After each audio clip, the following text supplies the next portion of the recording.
واقعا تعجب میکنم چرا موضوع به این مهمی رو اصلا بهش اهمیتی نمیدید. کدوم موضوع؟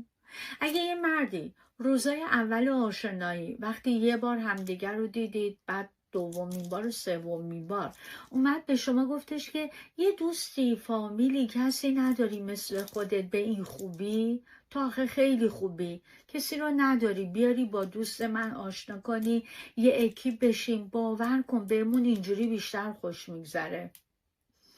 این مرد دنبال رابطه عاطفی درست حسابی نیست، بیشتر دنبال خوشگذرونیه و یه پایی برای رفیقش هم جور کردن که هر 2 نفری یا 3 نفری بیشتر بهشون خوش بگذره.